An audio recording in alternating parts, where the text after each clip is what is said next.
Khalsa hotel के पास guest house में cyber ठगी का भंडाफोड़, 4 युवक गिरफ्तार। धनबाद में साइबर अपराध के खिलाफ पुलिस को एक बड़ी सफलता हाथ लगी है। दिनांक 23 दिसंबर 2025 को दोपहर करीब 1:30 बजे पुलिस को गुप्त सूचना मिली कि खालसा होटल के समीप स्थित मां शांति गेस्ट हाउस में कुछ युवक मिलकर साइबर ठगी की गतिविधियों को अंजाम दे रहे हैं। सूचना के आधार पर पुलिस उपाधीक्षक मुख्यालय 1 धनबाद के नेतृत्व में एक विशेष छापामारी दल का गठन किया गया। छापेमारी के दौरान गेस्ट हाउस से 4 संदिग्ध युवकों को हिरासत में लिया गया। तलाशी लेने पर उनके पास से कुल 8 मोबाइल फोन बरामद किए गए। मोबाइल की जांच में व्हाट्सएप के माध्यम से पैसों के लेन देन, बैंक खाता नंबर, संदिग्ध लिंक, एपीके फाइल और साइबर ठगी से संबंधित कई चैट सामने आए। पुलिस ने इन चैट्स के स्क्रीनशॉट लेकर उन्हें साक्ष्य के रूप में सुरक्षित किया। इसके अलावा गेस्ट हाउस के सामने सड़क किनारे खड़ी एक सफेद रंग की फोर्ड इकोस्पोर्ट कार भी जब्त की गई, जिसके अंदर से 5 अतिरिक्त एंड्रॉयड मोबाइल फोन बरामद हुए। जांच में एक मोबाइल नंबर और उससे जुड़े बैंक खाते के खिलाफ एनसीआरपी जेएमआईएस पोर्टल पर उत्तर प्रदेश, बिहार और महाराष्ट्र से कुल 4 साइबर ठगी की शिकायतें दर्ज पाई गईं। गिरफ्तार आरोपियों की पहचान रंजीत यादव, पवन कुमार मंडल, राहुल कुमार मंडल और विपिन कुमार पासवान के रूप में हुई है, जो झारखंड और बिहार के विभिन्न जिलों के निवासी है। पुलिस ने सभी आरोपियों को न्यायिक हिरासत में भेजते हुए आगे की तकनीकी जांच शुरू कर दी है। इस छापेमारी में गोविंदपुर थाना के कई पुलिस पदाधिकारी और जवान शामिल थे। पुलिस का कहना है कि इस गिरोह से जुड़े अन्य लोगों की तलाश जारी है और जल्द ही और खुलासे होने की संभावना है। अभियान चलाया जा रहा है। उसी परसों सघन अभियान के दौरान कल एक गेस्ट हाउस में खालसा होटल के पास में कुछ साइबर अपराधी पकड़े गए।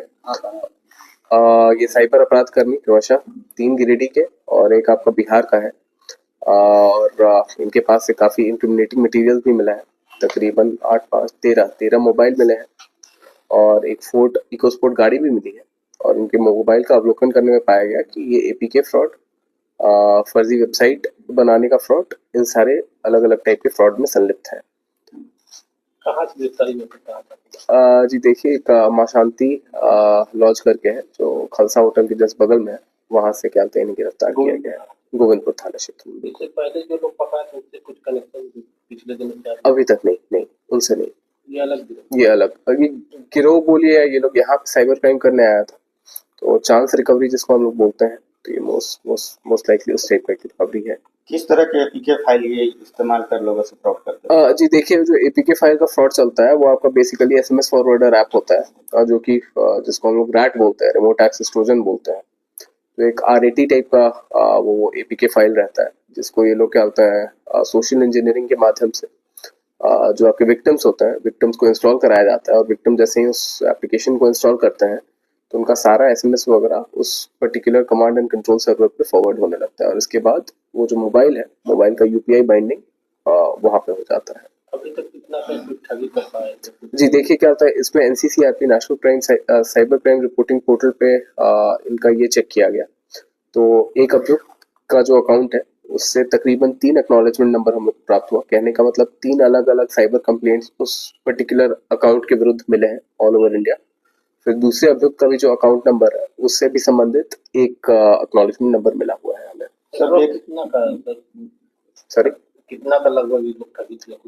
वो इन्वेस्टिगेशन के क्रम में सामने आएगा, है ना, तो वो उसके लिए एनसीसीआरपी से हम लोग को और डेटा हम लोग को एकत्रित करना पड़ेगा। सर देखा जा रहा है कि एपीके जो फाइल है, जैसे बैंक रिवॉर्ड है या फिर अन्य तरह के जो एपीके फाइल आता है, उससे लोगों से ठगी हो रही है। लोग इससे कैसे बच सकते हैं? किस प्रकार से इस पर बचा जा सकता है लोगों को? जी देखिए, पहले 2-3 चीज कि कोई भी आप जो भी ऐप अगर इंस्टॉल करना है तो उसको प्ले स्टोर के माध्यम से ही करिए। उसको कभी भी अगर व्हाट्सएप के माध्यम से या फिर टेलीग्राम के माध्यम से कोई भी एप्लीकेशन आपको कोई भी भेजे, चाहे आपके परिचित का भी क्यों ना हो, या मान लीजिए मैं भी अगर आपको भेजूं तब भी आपको इंस्टॉल नहीं करना है। मैं भी अगर भेजूं, ये क्यों मैं बोल रहा हूँ, क्योंकि कुछ एप्लीकेशंस काफी ज्यादा एडवांस हो गए हैं, तो वो apart from just being SMS forwarder, ये एक सेल्फ रेप्लिकेटिंग वॉर्म के तरह भी बिहेव करते हैं। कहने का मतलब मान लीजिए अगर मेरा मोबाइल इन्फेक्ट हो गया तो वो ऑटोमेटिकली मेरे कॉन्टैक्ट लिस्ट में जितने भी लोग हैं वो एपीके उन लोग को फॉरवर्ड हो जाएगा, राइट। तो इसीलिए मैंने बोला कि चाहे आपके परिचित का भी क्यों ना हो, अगर कोई एपीके आपको व्हाट्सएप या फिर टेलीग्राम के माध्यम से कोई भी भेजे, उसको कभी इंस्टॉल नहीं करना है। सर ये एपीके जो फाइल होता है, जैसे फ्रॉड किस तरह से होता है, मान लीजिए कोई आदमी उसको खोलता है, तो ऐसे साइबर फ्रॉड करते क्या है जो कि उनके डेटा ओटीपी उनके पास चले जाते हैं, क्या कुछ रहता है इसमें? जी देखिए, ये एक एसएमएस जैसे मैंने पहले ही बताया, मतलब ब्रॉड क्लास इसको रैट बोला जाता है, रिमोट एक्सेस ट्रोजन, और जो पर्टिकुलर क्लास है उसका वो है आपका एसएमएस फॉरवर्डिंग ऐप। होता ये है कि मान लीजिए मैं बैंक का क्या होता है अधिकारी बन के आपको कॉल करता हूँ, मैं बोलता हूँ कि अगर आपको अपना क्रेडिट कार्ड ये कराना है, क्या उसको बोलते हैं, अद्यतन कराना है, एनहांस का जो भी कराना है, तो आप बैंक का एप्लीकेशन डाउनलोड करिए जो मैं आपको भेज रहा हूँ, आप उसको इंस्टॉल करेंगे। तो आप कायदे से मैं आपको भेजता हूँ, आप उसको इंस्टॉल करने का ऑप्शन आएगा, आप इंस्टॉल करेंगे, उसके बाद होगा क्या कि आपका जितना एसएमएस है वो एक कमांड एंड कंट्रोल सर्वर रहता है, उसमें फॉरवर्ड हो जाता है। तो बेसिकली यूपीआई बाइंडिंग के लिए ये बहुत ज्यादा जरूरी होता है, क्योंकि यूपीआई इज बाउंड टू आपका जो मोबाइल नंबर है। सर जो पढ़े लिखे हैं या कुछ कम पढ़े लिखे हैं, किससे पता चला सॉरी दोबारा ये बोलिए। जो है पकड़ा है, ये अधिक पढ़े सारे लिखे ग्रेजुएट लेवल है, सारे ग्रेजुएट है, पढ़े लिखे लोग भी पढ़ लिखे, बिल्कुल। और ये देखिए काफी सोफिस्टिकेटेड लेवल है ये साइबर क्राइम का, क्योंकि एपीके वगैरह लिखना या फिर ये फर्जी एपीके जो लिख रहे हैं, ये हमारे और आपके भी लेवल की बात नहीं है। इसमें कंप्यूटर साइंस का अच्छा खासा ज्ञान चाहिए। और इसमें देखिए, मैं पहले भी बता दूं, 2023 में जब एपीके बेस्ड फ्रॉड का पहली बार खुलासा हुआ था, उस समय झारखंड सीआईडी इस पे वर्क कर रही थी, तो ये पता चला था कि एपीके उस समय 2023 में जो 3 लड़के लिखे थे, उसमें से एक बंदा अपना यही का था, गोविंदपुर का ही था, और वो बीसीए का स्टूडेंट था।